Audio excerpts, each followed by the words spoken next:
जय हिंद दोस्तों, आपका स्वागत है आपके अपने पसंदीदा चैनल स्टडी एंड अपडेट्स में। आज हम स्टार्ट करने जा रहे हैं इंडियन आर्मी सोल्जर ट्रेड्समैन का प्रैक्टिस सेट नंबर 8। इसमें कुल 50 प्रश्न दिए गए हैं जिनको करने के लिए आपको 1 घंटे का समय मिलता है। पासिंग मार्क्स इसमें 32 होते हैं। ठीक है, आइए बढ़ते हैं हमारे पहले पार्ट की तरफ जो कि है हमारा जनरल नॉलेज यानी सामान्य ज्ञान। हमारा पहला क्वेश्चन है, Mother Teresa was awarded Nobel Prize in the year. मतलब मदर टेरेसा जी को नोबेल पुरस्कार कब मिला था? तो मदर टेरेसा जी को नोबेल पुरस्कार मिला था 1979 में। अब इनको किस क्षेत्र में मिला था? इनको मिला था शांति के क्षेत्र में, जिसको आप पीस बोलते हो। यह आपकी चौथी भारतीय थी जिन्हें यह पुरस्कार मिला था। और अगर बात की जाए महिलाओं की तो यह पहली भारतीय महिला थी जिन्हें नोबेल पुरस्कार से नवाजित किया गया था। ठीक, इसके लिए हमने एक सेट तैयार कर रखा है जिसमें आपको नोबेल प्राइज के बारे में सब बताया गया है कि कौन कौन से ऐसे भारतीय रहे हैं जिनको नोबेल पुरस्कार मिला है और कब कब मिला है। तो उसका लिंक आपको डिस्क्रिप्शन में मिल जाएगा, आप उसको जरूर पढ़ लीजिएगा। इसका आंसर है आपका ए, 1979। आइए बढ़ते हैं हमारे दूसरे प्रश्न की तरफ जो कि है हमारा, which one of the following planets is nearest to the sun. मतलब इनमें से ऐसा कौन सा प्लैनेट है, ग्रह है जो सूर्य से सबसे नजदीक है? तो कौन सा है? वो है आपका मरकरी यानी बुध। मरकरी जो ग्रह है वो आपका वो सूर्य से सबसे नजदीक है। अच्छा, अगर मैं बात करूं और बाकी प्लैनेट के बारे में तो मैं बता देता हूं। सबसे पहला जो है भारत उसके नजदीक वो है आपका मरकरी। कितनी दूरी पर है? ये 58 मिलियन किलोमीटर स्क्वायर की दूरी पर है। उसके बाद कितना टाइम लगता है? इसको पूरा एक चक्कर लगाने में 88 डेज लगते हैं। ठीक, अगर बात करी जाए सबसे पास का प्लैनेट तो मरकरी हो गया, उससे बाद वीनस, फिर आपका अर्थ, फिर इसी तरह आपका Mars, Jupiter, Saturn, Uranus, Neptune.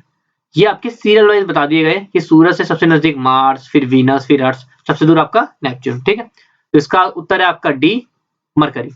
आइए बढ़ते हैं हमारे तीसरे प्रश्न की तरफ जो कि है हमारा, which is the largest populated country in the world. मतलब ऐसी कौन सी कंट्री है जो सबसे ज्यादा आबादी वाला देश है? तो कौन सी है? वो है आपकी चाइना। अब चाइना की आबादी कितनी है? तो अगर मैं आपको एग्जैक्ट नंबर बताऊं तो वो है आपका 1.44 बिलियन। ये आपकी चाइना की कुल आबादी है। अच्छा, चाइना तो पहले नंबर पे हो गया, तो दूसरे नंबर पे कौन है? तो दूसरे नंबर पे आपका है इंडिया। और इंडिया की कितनी है? इंडिया की है आपकी 1.37 बिलियन। तो यहाँ इसका उत्तर है आपका ए, चाइना। आइए आगे बढ़ते हैं हमारे चौथे प्रश्न की तरफ जो कि है हमारा, in which Indian state is the world famous Chilka lake located. मतलब चिल्का झील भारत के किस राज्य में है? तो चिल्का झील आपके उड़ीसा में है। अगर आपको चिल्का झील की बात की जाए तो ये पूरी खुर्दा जिले में पाई जाती है। यह 1100 किलोमीटर स्क्वायर में फैली हुई है। इसमें लमसम लमसम अगर मानी जाए 225 मछलियों की प्रजातियां पाई जाती हैं। ठीक है, तो इसका उत्तर है आपका बी, उड़ीसा। चिल्का झील आपकी उड़ीसा में है। आइए बढ़ते हैं हमारे पांचवें प्रश्न तरफ जो कि है हमारा, Wagah is situated on the international border between. Wagah, Wagah border आप सबने सुना होगा। वाघा बॉर्डर किसके बीच में पड़ता है? बिल्कुल सही कहा आपने, ये पड़ता है आपका इंडिया एंड पाकिस्तान के बॉर्डर के बीच में। ठीक है, अगर बात करी जाए इंडिया का कौन सा हिस्सा है, कौन सा ऐसा स्टेट, कौन सी सिटी पड़ती है वाघा के पास, और पाकिस्तान का, तो बताता हूं मैं। इंडिया का आपका पड़ता है अमृतसर और पाकिस्तान का आपका पड़ता है लाहौर। या उनके बीच में एक आर्मी आउटपोस्ट है। ठीक है, इसमें होता क्या है, वाघा बॉर्डर एक तरीके से ऐसा एरिया पड़ गया है जहाँ पे आपके एक रोज की रिहर्सल होती है। उसमें होता क्या है, एक सिपाही आपका इंडिया से और एक सिपाही आपका पाकिस्तान से आता है, एक दूसरे को गुस्से से देखता है, एक आक्रोश में देखता है, फिर बाद में हाथ मिला के चला जाता है। मतलब ये रिहर्सल रोज होती है और जो लोग वहां पे आते हैं वो उनको देखते हैं। ठीक, तो ये इसका उत्तर है आपका ए, इंडिया एंड पाकिस्तान। आइए आगे बढ़ते हैं हमारे छठे प्रश्न तरफ जो कि है हमारा, which one of the major union territories in India was given status of full fledge state. मतलब इनमें से ऐसी कौन सी स्टेट है जो पहले यूनियन टेरिटरी थी और बाद में इसको स्टेट का दर्जा मिला? तो ऑप्शन क्या क्या है हमारे पास? ऑप्शन हमारे पास मिजोरम, अरुणाचल प्रदेश, गोवा, बिहार। ठीक, तो इनमें उत्तर आपके दो हैं, गोवा भी है और मिजोरम भी है। तो ऐसे कौन कौन से स्टेट थे जिनको पहले वो यूनियन टेरिटरी में थे और बाद में उनको आपने स्टेट में माना? तो इसमें आपके कौन कौन थे? आपका पहला था गोवा था, फिर आपका एक हिमाचल प्रदेश था। ठीक, फिर आपका मणिपुर, त्रिपुरा और आपका मिजोरम। ये 5 ऐसे स्टेट थे जो पहले यूनियन टेरिटरी थे, बाद में इनको स्टेट बोला गया। गोवा को स्टेट का दर्जा मिला था 1987 में, हिमाचल प्रदेश को मिला था 1971 में, मणिपुर और त्रिपुरा इन दोनों को मिला था आपका 1972 में, और अगर बात करी जाए मिजोरम की तो उसको मिला था 1987 में। ठीक है, तो यहाँ इसके दोनों उत्तर ठीक है, मिजोरम भी इसका उत्तर ठीक है और गोवा भी ठीक है। तो हम किसको बोले, तो यहाँ पे आई थिंक थोड़ा कुछ ना कुछ प्रिंटिंग मिस्टेक या टाइपिंग मिस्टेक हुई होगी, जिसके कारण यहाँ थोड़ा एक एरर सा आ गया। वैसे इसके दोनों आंसर है, आप ए और सी दोनों में से किसी भी आंसर पे टिक कर सकते हो। ठीक है, आइए आगे बढ़ते हैं हमारे सातवें प्रश्न तरफ, जो कि है हमारा IMA is located in. IMA कहाँ पे है, पहले बताइए IMA क्या है। ये आपका IMA होता है इंडियन मिलिट्री एकेडमी। ठीक है, अब ये कहाँ पे है, ये आपका देहरादून में है। देहरादून कहाँ पे है, यह उत्तराखंड की राजधानी है। तो IMA आपका देहरादून में लोकेटेड है। यह कब स्टार्ट हुआ था, ये 10 दिसंबर 1932 में स्टेबलाइज किया गया था।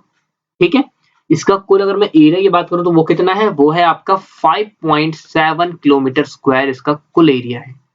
ठीक, तो IMA कहाँ पे है, वो है आपका डी, देहरादून में। आइए बढ़ते हैं हमारे आठवें प्रश्न पर, जो कि है हमारा how many time zones does the world have. मतलब वर्ल्ड के पास कितने टाइम जोन्स है। तो टाइम जोन्स की बात करें तो हमारे वर्ल्ड के पास, कुल वर्ल्ड के पास है हमारे 24 टाइम जोन्स।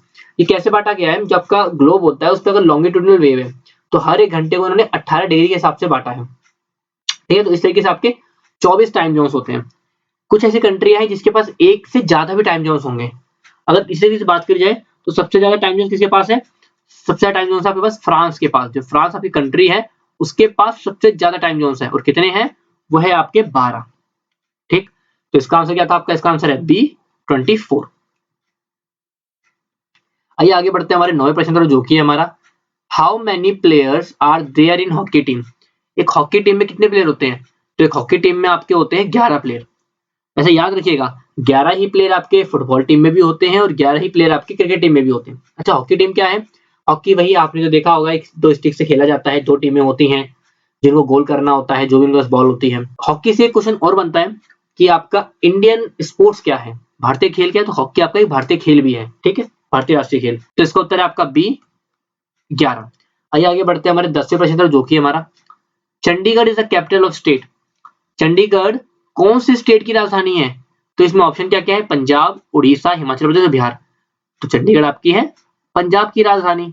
ऐसे याद रखिएगा सिर्फ पंजाब की नहीं, चंडीगढ़ आपकी हरियाणा की भी राजधानी है। फिर ये कैसे हुआ, मतलब एक ही जगह पर वो भी दो राज्यों की राजधानी, कैसे, मैं आपको बता देता हूँ। उसके लिए जब आपका भारत आजाद हुआ था तो उस टाइम पे पहले तो पंजाब की राजधानी थी लाहौर, लेकिन भाई भारत आजाद हुआ पार्टीशन के बाद, भारत में जो पंजाब की राजधानी थी उसको बनाया गया था आपका शिमला को। मतलब 1947 में जो शिमला है आपकी, वो आपकी पंजाब की कैपिटल थी। लेकिन बाद में 1950 के अप्रॉक्स में चंडीगढ़ को इन्होंने पंजाब की कैपिटल बोल दिया गया। ठीक है, उसके बाद उसके कुछ ही समय बाद, मतलब मैं आपको डेट बताऊं तो 1 नवंबर 1966 में आपका हरियाणा नया स्टेट स्टेबलाइज हुआ। अब उसे कैपिटल बनानी थी तो हरियाणा की कैपिटल चंडीगढ़ बोल दिया गया था। ठीक है, तब से एक प्रॉब्लम भी चल रही है कि दोनों स्टेट की कैपिटल चंडीगढ़ ही है। वैसे हाँ ये, और चंडीगढ़ एक यूनियन टेरिटरी भी है, याद रखिएगा। तो इसका आंसर है आपका ए, चंडीगढ़ आपकी पंजाब की राजधानी है, और याद रखिएगा ये हरियाणा की भी है। आइए आगे बढ़ते हैं हमारे 11वें प्रश्न तरफ, जो कि है हमारा विच union territory of India have chief minister. कौन सी ऐसी केंद्र शासित प्रदेश है जिसमें मुख्यमंत्री होते हैं, तो वो आपके कौन कौन से में है, वो आपके दिल्ली में है और आपके पुडुचेरी में है। तो इसका आंसर है आपका बोथ ए एंड बी, इन दोनों ही यूनियन टेरिटरी में आपके सीएम है। अगर बात की जाए कौन कहाँ के सीएम है, तो दिल्ली के सीएम की बात करी जाए तो वो कौन है, आपके अरविंद केजरीवाल जी हैं। अगर पुडुचेरी के सीएम की बात करी जाए तो वो कौन है, आपका वेल्लू नारायण सामी है। ठीक है, इसका आंसर है आपका D, both A and B. आइए आगे बढ़ते हैं हमारे 12वें प्रश्न तरफ, जो कि हमारा विच क्रॉप इज व्हीट। गेहूं इनमें से कौन सी फसल है, तो गेहूं आपकी एक रबी क्रॉप है, मतलब एक रबी फसल है।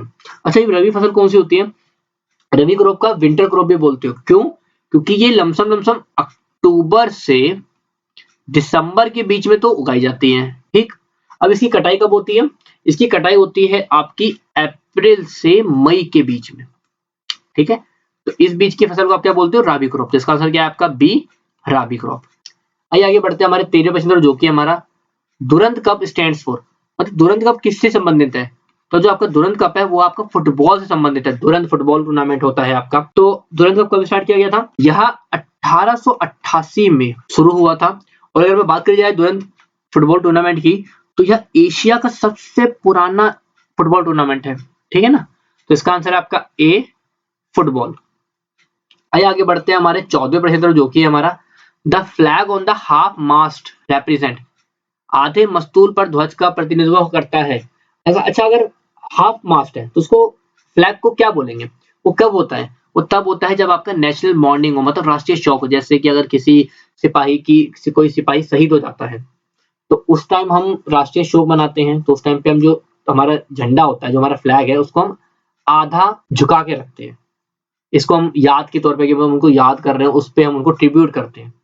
ठीक, इसका आंसर है आपका सी, नेशनल मॉर्निंग। आइए आगे बढ़ते हैं हमारे 15 प्रश्न, जो कि है हमारा the name of dear only found in Manipur. Manipur में इनमें से ऐसा कौन सा हिरण जो सिर्फ पाया जाता है? वो है आपका संगई।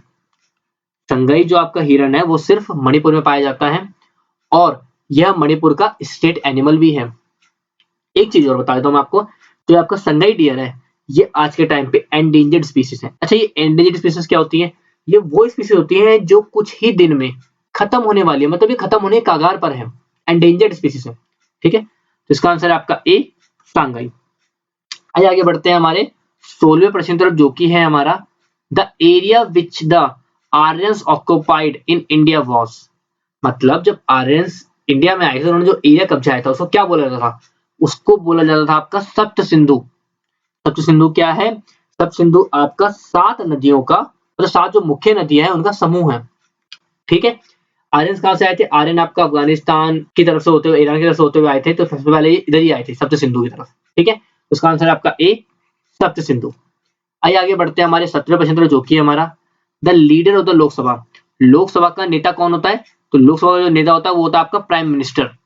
प्रधानमंत्री हेड होता है लोकसभा की कमेटी का, जो भी लोकसभा की बेंच बैठी है उसका हेड होता है। अभी कौन है आपके प्राइम मिनिस्टर? आपके जो करंट प्राइम मिनिस्टर है वो आपके श्री नरेंद्र मोदी जी। ठीक, इसका आंसर है आपका सी, प्राइम मिनिस्टर। आइए आगे बढ़ते हैं हमारे 18वें प्रश्न तरफ, जो कि हमारा the first metal used by man was. ऐसा कौन सा धातु है जो सबसे पहले मनुष्य ने इस्तेमाल किया था? तो वो था आपका कॉपर।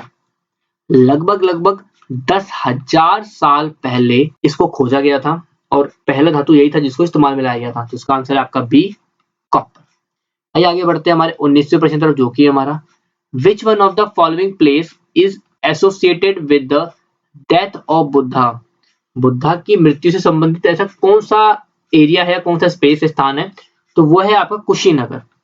कुशीनगर में आपके जो आपके ये बुद्धा है, इनकी मौत हुई थी। मतलब यह कहाँ पे है? यह आपका यूपी में पड़ता है। यूपी में एक डिस्ट्रिक्ट है यह, और यह बुद्धिस्ट तीर्थयात्रियों के लिए एक मुख्य जगह भी है, क्योंकि यहाँ पे माना जाता है कि भाई बुद्धा जी की मौत हुई थी वहां पे, तो इसलिए यहाँ पे एक टूरिज्म प्लेस भी हम बोल सकते हो आज के टाइम में बना हुआ है। तो इसका आंसर है आपका बी, कुशीनगर। आइए आगे बढ़ते हैं हमारे 20वें प्रश्न, जो कि हमारा Lucknow is situated on the bank of. Lucknow कौन सी नदी के किनारे है? लखनऊ है आपका गोमती नदी के किनारे। ठीक है, गोमती नदी क्या है? गोमती नदी आपके गोमत ताल से निकलती है, यह गंगा की एक सहायक नदी है। ठीक, तो इसका आंसर आपका ए, लखनऊ आपके गोमती नदी के किनारे बसा हुआ। तो यहाँ आपका पहला पार्ट जनरल नॉलेज यानी सामान्य ज्ञान का खत्म होता है।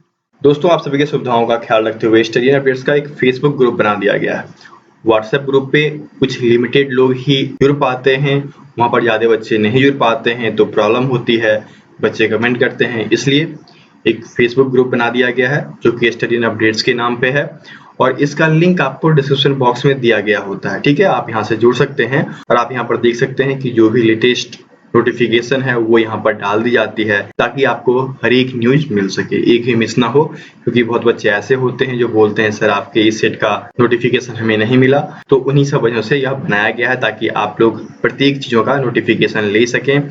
जो भी सेट डाली जाती है, जो भी जॉब्स आते हैं, ठीक है, मोटिवेशनल चीजें होती हैं, वो सभी आपको इस ग्रुप में दे दिया जाता है, ताकि आप अपडेटेड रहें और प्रत्येक चीज को आसानी से प्राप्त कर सके। इसकी विशेषता क्या है ग्रुप की? यदि आप प्रैक्टिस सेट्स ढूंढ रहे हैं तो प्रैक्टिस सेट्स पे क्लिक करेंगे, तो यहाँ पर आपको जो प्रैक्टिस सेट्स डाला गया है वो यहाँ पर दिखाई देगा।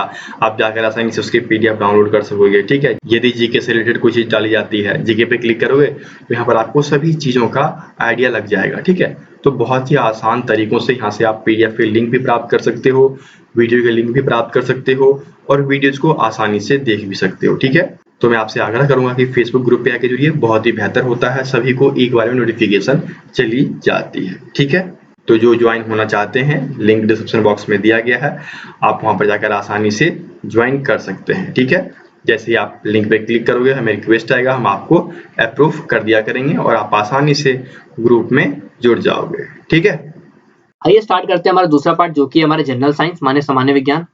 हमारा पहला प्रश्न है, मतलब 21वां क्वेश्चन है, इन आंवला the vitamin is found in abundant.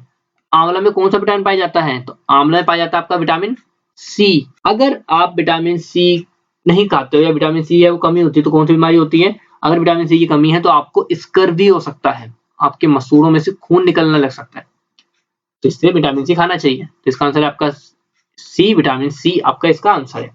आगे बढ़ते हैं हमारे 22वें प्रश्न, जो कि है हमारा the blood is purified in the organ.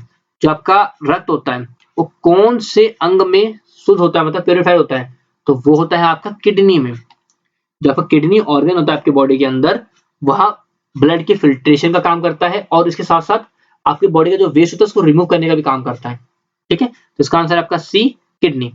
आइए बढ़ते हैं हमारे 23वें क्वेश्चन पर, जो कि हमारा the purest form of carbon in nature. Purest form क्या है कार्बन का? वैसे तो ग्रेफाइट, डायमंड, कोल ये तीनों ही कार्बन के रूप है, लेकिन प्योरेस्ट फॉर्म की बात करें तो वो है आपका डायमंड। अच्छा, डायमंड को मैंने प्योरेस्ट फॉर्म क्यों बोला? क्योंकि जो डायमंड होता है ना, वो डायमंड आपका सिर्फ कार्बन की चेन से ही मिलके बनता है। यहाँ पे और कोई भी नहीं होता, कोई और एलिमेंट नहीं होता, सिर्फ कार्बन कार्बन होते हैं। इसलिए मैं कह सकता हूँ जो डायमंड है वो आपका प्योरेस्ट फॉर्म है कार्बन का। ठीक, कुछ इसी तरीके का उनका मॉडल होता है। यहाँ सिर्फ कार्बन ही होते हैं और कोई सा एलिमेंट नहीं होता। तो इसका आंसर है आपका बी, डायमंड। आइए आगे बढ़ते हैं हमारे 24वें प्रश्न, जो कि है हमारा how many volts have a dry cell. Dry cell में कितना वोल्ट होता है? जो आपका ड्राई सेल है उसमें होता है 1.5 वोल्ट। ठीक है, यहाँ इसको और क्या बोल सकते हो? इसको आप जिंक कार्बन सेल भी बोलते हो। ठीक है, तो कितने वोल्ट होता है? वो होता है आपका बी, 1.5 वोल्ट। आइए आगे बढ़ते हैं हमारे 25वें प्रश्न, जो कि है हमारा what type of liquid use in thermometer. Thermometer में कौन सा तरल का उपयोग किया जाता है? तो थर्मामीटर में किसका उपयोग करते हैं? हम करते हैं मरकरी का। अच्छा, क्वेश्चन है मरकरी का ही क्यों? कि मरकरी एक ऐसा मेटल है जो रूम टेम्परेचर पर लिक्विड फॉर्म में पाया जाता है। ठीक है, उसका एक रीजन और भी है। क्या? मरकरी का हाई कोफिशिएंट ऑफ एक्सपेंशन होता है, मतलब ऊष्मा के कारण प्रसार एक समान और अधिक होता है। ठीक है, इसलिए हम थर्मामीटर में मरकरी का इस्तेमाल करते हैं। इसका आंसर है आपका ए, मरकरी। ये बढ़ते हैं हमारे 26वें प्रश्न, जो कि हमारा विच acid is used in the car battery. Car की बैटरी में कौन सा एसिड प्रेजेंट होता है? तो कार की बैटरी में प्रेजेंट होता है आपका सल्फ्यूरिक एसिड। कितना? 40% आपका सल्फ्यूरिक एसिड होता है और 60% आपका वाटर होता है। किसमें? कार की बैटरी में। तो इसका आंसर क्या है आपका डी, सल्फ्यूरिक एसिड। ठीक, आइए आगे बढ़ते हैं हमारे 27वें प्रश्न, जो कि हमारा pure water is of electricity. Pure water क्या है? बैड कंडक्टर है, हाफ कंडक्टर है, नन ऑफ दीज है। तो प्योर कंडक्टर क्या, आप ये बताइए, प्योर वाटर बिजली कंडक्ट करता है? नहीं करता, यह बैड कंडक्टर है। अच्छा, प्योर वाटर बैड कंडक्टर क्यों है? क्योंकि प्योर वाटर के अंदर H+ आयंस होते ही नहीं है और इलेक्ट्रिसिटी कंडक्ट करने के लिए H+ आयंस होना प्रेजेंट करता है, H+ आयन होना जरूरी है। तो प्योर वाटर में क्या होता है, हम ना H+ आयन खत्म कर देते हैं, तो इसलिए बैड कंडक्टर बन जाता है। अच्छा, एक चीज बताइए, अगर मुझे इसी प्योर वाटर को गुड कंडक्टर बनाना हो तो क्या रास्ता है मेरे पास गुड कंडक्टर बनाने का?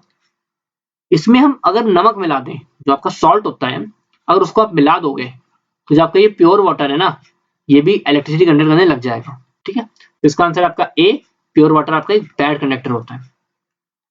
आइए आगे बढ़ते हैं हमारा 28वें प्रश्न, जो कि हमारा to see the rear view the driver uses a mirror.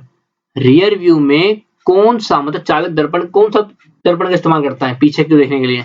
वो करता है आपका कॉन्वेक्स मिरर। कॉन्वेक्स मिरर क्यों यूज करता है? क्योंकि कॉन्वेक्स मिरर आपका डाइवर्जिंग मिरर होता है, वो फैलाता है।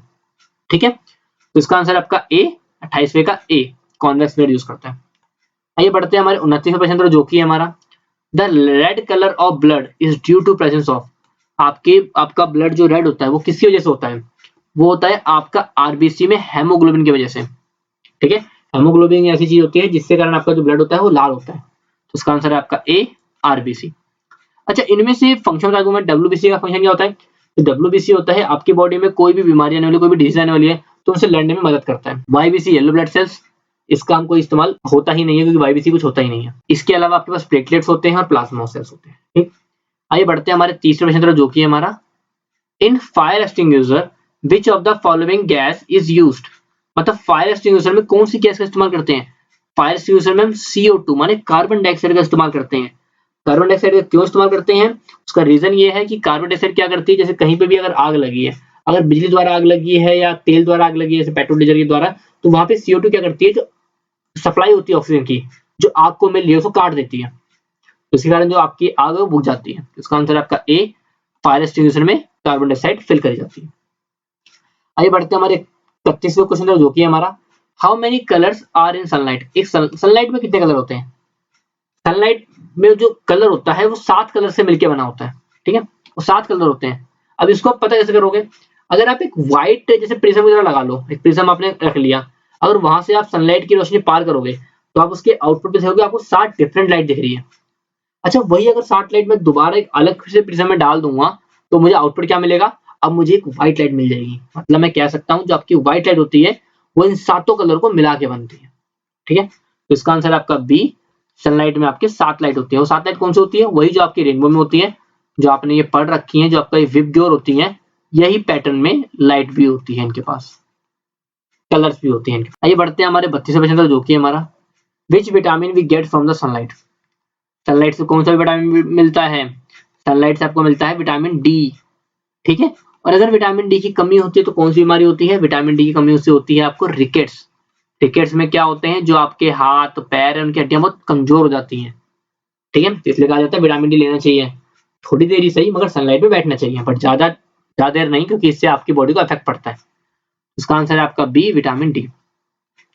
आइए बढ़ते हैं हमारे 33वें प्रश्न तरफ, जो कि हमारा which of the following non metal is liquid at room temperature. कौन सा नॉन मेटल है जो लिक्विड होता है रूम टेम्परेचर पे? यहाँ पे बात करी गई नॉन मेटल की, हमेशा याद रखिएगा, क्वेश्चन पढ़ लीजिएगा। आप सब क्या करते हो, आप सब क्वेश्चन पढ़ते हैं, आप देखते हो रूम टेम्परेचर, आप सीधा इसका आंसर मरकरी टिक कर देते हो। क्यों? क्योंकि मरकरी तो आपका मेटल है। लेकिन नहीं, यहाँ पे क्वेश्चन पूछा है नॉन मेटल, तो कौन सा नॉन मेटल है? वो है आपका ब्रोमाइन।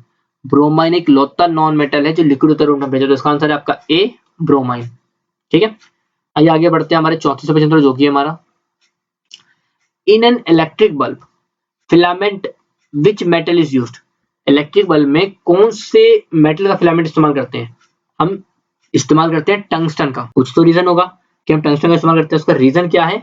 उसका रीजन है जो टंगस्टन होता है उसका मेल्टिंग पॉइंट बहुत ज्यादा होता है। ठीक है, इसी कारण हम टंगस्टन का इस्तेमाल करते हैं, तो इसका आंसर आपका ए, टंगस्टन। ठीक, आइए आगे बढ़ते हैं हमारे 35वें प्रश्न पर, जो कि हमारा by which method we get the heat from the sun. इनमें से कौन सी विधि है जिसके द्वारा हमें सूर्य से गर्मी मिलती है? तो वो क्या है? वो है आपका रेडिएशन। ठीक है, रेडिएशन ऐसा तरीका है जिसके कारण हमें हीट मिलती है सन से। अच्छा, रेडिएशन से कैसे मिलती है? रेडिएशन में क्या होता है, रेडिएशन एक ऐसा काम करता है जहाँ पे डायरेक्ट फोर्स है, जैसे डायरेक्ट आपका जो आपका ये सोर्स है सन, वहां से सीधा जो पॉइंट है वहां तक पहुंचाती है कुछ वेव्स के माध्यम से, जैसे आपकी इंफ्रारेड होगी, अल्ट्रावायलेट हो गई, इनके कारण, तो ये रेडिएशन होती है। अच्छा, ये कंडक्शन क्या होती है? ये कंडक्शन की बात करूं, कंडक्शन क्या होता है, अगर कोई जैसे दो बगल में कंपोनेंट रखे हैं, कोई दो बगल में डिवाइस रखे हैं, तो उनके बीच में अगर एनर्जी ट्रांसफर होती है तो उसको आप कंडक्शन बोलते हो। कन्वेक्शन क्या बोलते हो? अगर बल्क में ट्रांसफर होती है बाय मिक्सिंग ऑफ मटेरियल तो उसको कन्वेक्शन बोलते हैं। ठीक है, लेकिन यहाँ बात करी गई थी सन से आप तक पहुंचने में, तो उसको बोलते हो आप रेडिएशन के द्वारा, तो इसका आंसर है आपका बी, रेडिएशन। तो यहाँ हमारा सेकंड पार्ट जनरल साइंस सामान्य विज्ञान खत्म होता है। आइए स्टार्ट करते हैं हमारा तीसरा पार्ट, जो कि है हमारा मैथमेटिक्स। तो हमारा पहला क्वेश्चन है, मतलब 36 क्वेश्चन है, 3√27। तो अगर आपको ये 3 हटाना हो तो ये 3 कैसे हटाते हैं? इसको हटाने सिंपल तरीका है, आप एक काम करिए, इस 3 को यहाँ से हटाइए और यहाँ पे आप उसको उल्टा करके लिख दीजिए 1/3। ठीक, सॉल्व करोगे, 27 क्या है? 27 आपकी 3 की पावर 3 होता है। ठीक है, और उसके ऊपर भी 1/3 थी, तो अगर मैं कटिंग करूंगा तो मेरा आंसर क्या आएगा? 3 की पावर 1, मतलब इसका आंसर क्या है? इसका आंसर है आपका 3, तो इसका आंसर है आपका डी, 3 इसका आंसर है। ठीक, आइए आगे बढ़ते हैं हमारे 37वें प्रश्न तरफ, जो कि है हमारा a⁻x+y into a⁻x-y क्या होगा? अच्छा, बीच में है मल्टीप्लाई का साइन सिंबल और दोनों जो आपके बेस हो दोनों सेम है, तो क्या करते हैं, अगर बेस सेम हो और बीच में मल्टीप्लाई हो तो जो आपकी पावर होती है वो होती है ऐड। ठीक है, मैंने दोनों की पावर को ऐड कर दिया, y से y यहाँ कट गया, बचा क्या, मेरे पास बचा a to the power 2x। तो इसका आंसर क्या है, इसका आंसर है आपका b, a to the power 2x इसका आंसर है। ठीक, आइए आगे बढ़ते हैं हमारे 38वें क्वेश्चन तरफ, जो कि हमारा 25 डिवाइड बाय 5 ऑफ 5। यहाँ पे आप पहले यूज करेंगे बोर्ड मास का रूल, डायरेक्ट मत कर दीजिएगा, गलत आंसर आ जाएगा आपका। तो बोर्ड मास का रूल क्या कहता है, वो कहता है पहले तो भैया आप ऑफ को सॉल्व करो। तो ऑफ को कैसे सॉल्व करते हैं हम, ऑफ के बदले लगाते हैं मल्टीप्लाई। तो इसका आंसर आएगा 25 डिवाइड पे 25। तो अब क्या आंसर आएगा, इसका आंसर आएगा 1। तो इसका आंसर क्या है आपका, सी इसका आंसर है। ठीक, आइए बढ़ते हैं हमारे 39वें क्वेश्चन तरफ, जो कि हमारा √9 प्लस √36। √9 किसका होता है, ये होता है आपका 3 का, और √36 किसका होता है, ये होता है आपका 6 का। 6 और 3 कितना होता है, ये होता है आपका 9। इसका आंसर क्या है आपका, ए 9 इसका आंसर है। ठीक, आइए आगे बढ़ते हैं हमारे 40वें प्रश्न तरफ, जो कि हमारा the value of the expression. हमें इस एक्सप्रेशन की वैल्यू निकालनी है, तो कैसे करेंगे, सिंपल सा क्वेश्चन है। देखिए यहाँ पे क्या है, बेस दोनों का सेम है, √5 तो पावर क्या होता है, यहाँ मल्टीप्लाई तो पावर आपकी ऐड होती है। तो मैं वही काम करने जा रहा हूँ, यहाँ लिखा मैंने √5, पावर को मैं क्या करूंगा, मैं पावर को कर दूंगा ऐड कुछ इस तरीके से, और नीचे सेम टू सेम लिख दूंगा। और एक चीज और, आपको यहाँ पे होल पावर भी दे रखी है, तो होल पावर कितनी है आपकी टोटल, ये है आपकी -3/2। ठीक है, आगे बढ़ता हूं तो सॉल्व करूंगा, तो ये आएगा आपका √5 की पावर 2, और ये आएगा आपका √5 की पावर -2। ठीक है, और होल पावर कितनी है, होल पावर है आपकी -3/2।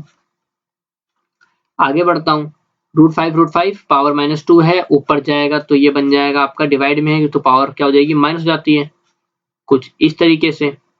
और इनके ऊपर एक पावर और है, वो है आपकी -3/2। आगे बढ़ता हूं तो क्या बनेगा, ये बनेगा आपका √5 की पावर 4 और मल्टीप्लाई में -3/2। ठीक है, सॉल्व करोगे, 2 1 जा 2, 2 2 जा 4, तो क्या आंसर आया, ये आया आपका √5 की पावर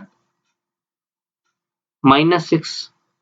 ठीक, तो आगे बढ़ेंगे तो क्या करेंगे, हमें सॉल्व करना है, तो हम क्या करेंगे, इस 5 को बनाएंगे ऐसे, पावर रूट है तो पावर 1/2 हो जाएगी, मल्टीप्लाई में -6, तो इसका आंसर आएगा आपका 5 की पावर -3। तो यहाँ कौन सा ऑप्शन मैच करता है, यहाँ ऑप्शन करता है बी मैच, बट एक गलती है, यहाँ पे 5 की पावर -3 लिखना चाहिए था, यहाँ पे आई थिंक प्रिंटिंग मिस्टेक हुई है, इसलिए सॉरी, इसको आप ठीक कर लीजिएगा। तो इसका आंसर आपका बी, 5 टू द पावर -3। आगे बढ़ते हैं हमारे 41वें क्वेश्चन तरफ, जो कि है हमारा A father 5 times as old as his son after 5 years becomes 3 times, find son's present age। ठीक है, एक पिता है, वो अपने बेटे से 5 गुना बड़ा है, 5 साल बाद वह 3 बार बन जाता है, मतलब 3 गुना हो जाता है, तो पुत्र की वर्तमान आयु ज्ञात करनी है। तो ऐसे क्वेश्चन को हम बड़े आसानी तरीके से करते हैं। अगर आप मेरी सीरीज फॉलो करते हुए आ रहे हैं तो आपको समझ में आ गया होगा इस क्वेश्चन को मैं कैसे कराता हूँ। सिंपल सा तरीका होता है, पहले हम लेट कर लेते हैं, मैं लेट करता हूँ, लेट सन्स एज आपने मान ली x, तो बात कर लेते हैं फादर की एज की। तो फादर की एज क्या होगी, हमें कहा गया है कि आप father 5 times as old son, तो वो 5 टाइम्स है तो हमने इसको 5x बोल दिया। ठीक है, अब बोला क्या गया 5 साल बाद, तो 5 साल बाद मतलब x + 5, और यहाँ पे बोला गया है 5 साल बाद, तो यहाँ भी 5 ऐड करना पड़ेगा। 5 साल बाद क्या होगा, जो ये फादर है ये अपने सन का 3 गुना हो जाएगा, तो आपको 3 किससे मल्टीप्लाई करना पड़ेगा, सन से करना पड़ेगा। ठीक, तो ये हो जाएगा आपका 3x + 15 = 5x + 5। सॉल्व करोगे तो यहाँ कुछ इस तरीके से आपके पास बनेगा। तो अगर आप आगे सॉल्व करोगे तो आपका आंसर आएगा, x की वैल्यू क्या आ जाएगी, x की वैल्यू आ जाएगी बस 5 इयर्स। हमें क्या पूछा है, सन की एज, सन की एज क्या है x, तो हमारा आंसर क्या आएगा 5 इयर्स, हमारा इसका आंसर आएगा। तो इसका आंसर क्या है आपका डी, सन की एज कितनी है, वो है 5 इयर्स। आगे बढ़ते हैं हमारे 42वें प्रश्न तरफ, जो कि हमारा find the volume of a cylinder whose diameter is 14 metre and height is 10 metre. तो हमें क्या निकालना है, एक बेलन का आयतन निकालना है। तो हमें दे रखा है व्यास, माने डी दे रखा है, डी है आपके पास 14 मीटर। डी पता होता है तो आप क्या निकालते हो, आर, आर क्या होता है, डी का आधा मतलब 7 मीटर। हाइट क्या दे रखी है, हाइट दे रखी है आपको 10 मीटर। अब बचा क्या है, अब आपको निकालना है बेलन का आयतन। तो उसके लिए आपको वॉल्यूम का फॉर्मूला पता होना चाहिए, वो होता है आपका πr² h। ठीक है, ये बेलन का आयतन है। पाई की वैल्यू 22/7, आर स्क्वायर माने 7 इंटू 7 और एच स्क्वायर माने 10, 7 से 7 कट गया, 22 7 जा 154 इंटू में 10, तो क्या आंसर आया? इसका आंसर आपका आएगा 1540 मीटर क्यूब। इसका आंसर क्या है? इसका आंसर है आपका बी 1540 मीटर क्यूब। आगे बढ़ते हैं हमारे 43वें प्रश्न तरफ, जो कि हमारा 6 to the power 2 plus 5 to the power 2 plus 4 to the power 2, क्या आंसर आएगा? सिंपल सॉल्व करो। 6 की पावर 2 का मतलब क्या होता है? 36, 5 की पावर 2 का मतलब क्या होता है? 25, 4 की पावर 2 का मतलब क्या होता है? 16। ऐड करोगे तो क्या आंसर आएगा? ऐड कर लेते हैं। 6 6 12 5 17 7, 3 2 5 1 6 और 1 7, तो इसका आंसर क्या है आपका? C77 इसका आंसर आ गया। कितना सिंपल सा क्वेश्चन था। आगे बढ़ते हैं हमारे 44 क्वेश्चन तरफ, जो कि है हमारा एक्सप्रेस 20% इन फ्रैक्शन। आपको 20% को अंश में व्यक्त करना है, तो फ्रैक्शन में लिखाना है। कैसे करते हैं? 20 का 20 लिखा, परसेंट का सिंबल होता है 100, कटिंग करोगे तो आपका आंसर क्या आएगा? आपका आंसर आएगा 1/5। तो इसका आंसर क्या है आपका? इसका आंसर है आपका बी 1/5 इसका आंसर है। आगे बढ़ते हैं हमारे 46वें क्वेश्चन तरफ, जो कि है हमारा Which two fractions are equal in the following? इनमें से कौन से फ्रैक्शन है जो इक्वल होंगे? तो हम निकाल के देख लेते हैं। ये आपका 0.3 है, इसको सॉल्व करो तो क्या बनेगा? ये बनेगा आपका 3/10। ठीक है, ये क्या था? 0.3 था ये। तो इसी तरीके से अगर मैं सॉल्व करूंगा 0.333 को, तो वो बनेगा आपका 333/1000। ये पहले से फ्रैक्शन में है। और अगला है आपका 33 1/3, तो इसका मतलब क्या है? ये बनेगा आपका 100/3। परसेंट आने का मतलब होता है मल्टीप्लाई पे 100 नीचे। अब इस 100 से ये 100 कट गया, तो क्या आंसर आया? इसका आंसर आया 1/3। तो कौन से दो मैच कर रहे हैं? एक मैच कर रहा है आपका 0.3 वाला और एक मैच कर रहा है आपका ये 3/10 वाला। तो क्या आंसर है? इसका आंसर है आपका डी 3/10 और 0.3 आपस में मैच कर रहे हैं।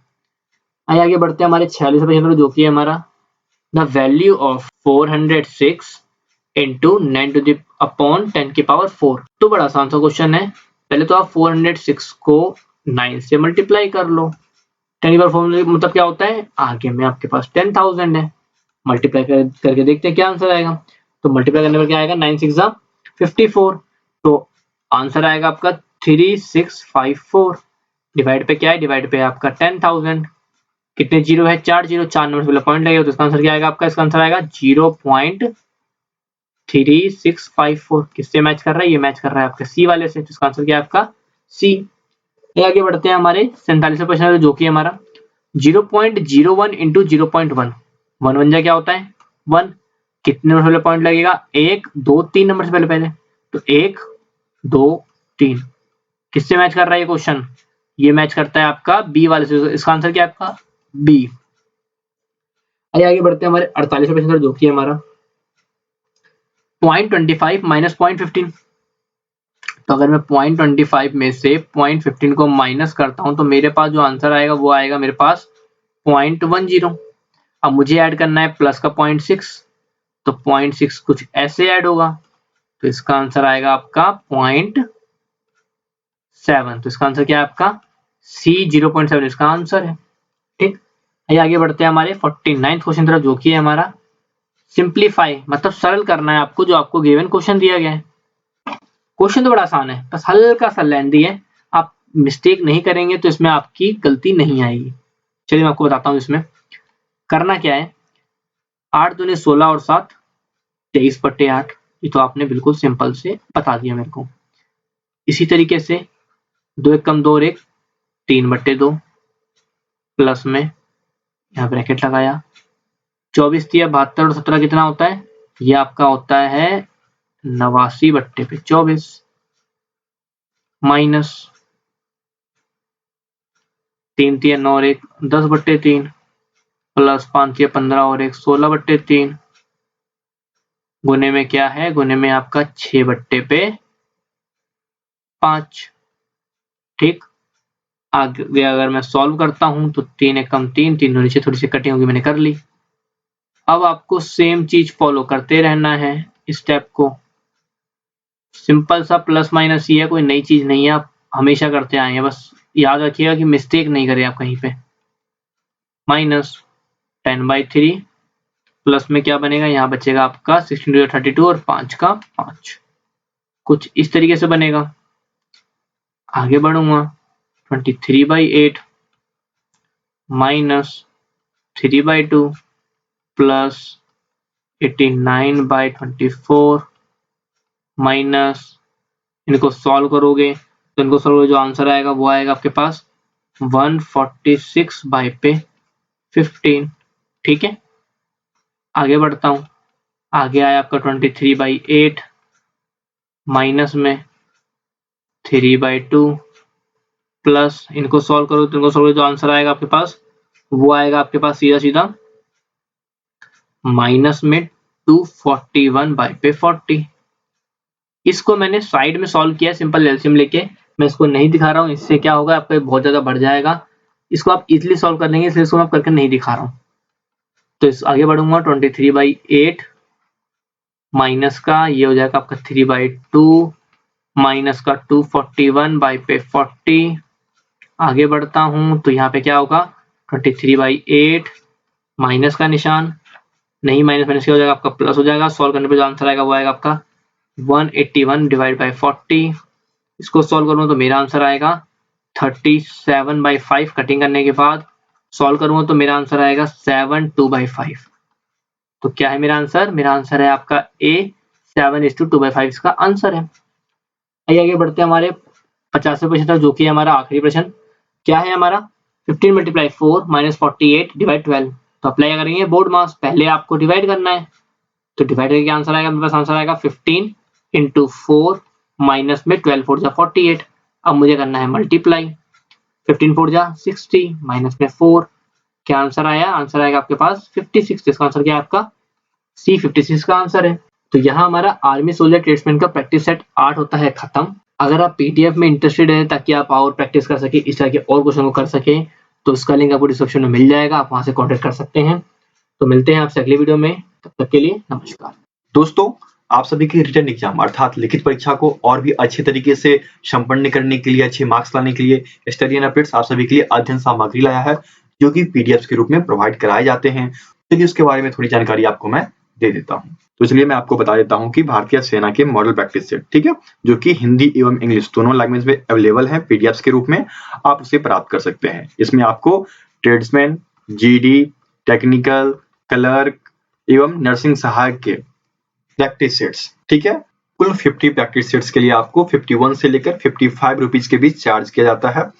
इस पीडीएफ के लिंक आपको डिस्क्रिप्शन बॉक्स में दिए गए हैं। इसमें आपको 50 मॉडल सेट मिलेंगे पीडीएफ के रूप में, जिसमें कि प्रत्येक मॉडल सेट में 50 क्वेश्चंस होते हैं, ठीक है। उसके बाद यदि आप नोट्स, ठीक है, अध्याय पर नोट्स चाहते हैं चैप्टर वाइज, तो वो भी आपको हिंदी और इंग्लिश लैंग्वेज दोनों में अवेलेबल है, उनके पीडीएफ अवेलेबल हैं और उनके लिंक्स भी डिस्क्रिप्शन बॉक्स में दिए गए हैं, ठीक है। इसमें आपको जीके, साइंस में आपके फिजिक्स, केमिस्ट्री, मैथ, रीजनिंग, इन सभी के नोट्स अवेलेबल करा दिए गए हैं। आप लिंक के थ्रू जाकर इन्हें डाउनलोड कर सकते हैं।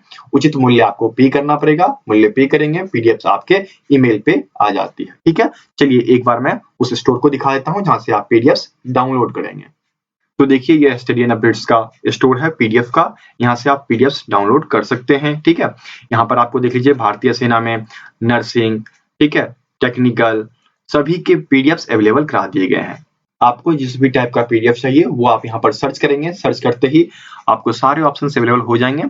मूल्य आप पे कीजिएगा और याद रखें यहाँ पर जब पीडीएफ खरीदें तो अपनी ईमेल आईडी सही दें। यदि आप सही ईमेल आईडी दोगे तो फिर पीडीएफ के डाउनलोड के लिंक जो है वह आपके ईमेल आईडी पे आएगा और फिर आप आसानी से उस चीज को डाउनलोड कर पाओगे, ठीक है। और यदि कोई दिक्कत होती है तो हमें आप व्हाट्सएप कर सकते हो, हमारा नंबर जो है नीचे दिया गया है, आप देख सकते हो, ये रहा 7979946092। आप हमें व्हाट्सएप करोगे, कॉल अलाउड नहीं है, व्हाट्सएप करें या फिर आप studyandupdates@gmail.com इस पे कांटेक्ट करें। किसी प्रकार की दिक्कत होगी आपकी सुनवाई की जाएगी और आपको पूर्ण मदद किया जाएगा, ठीक है।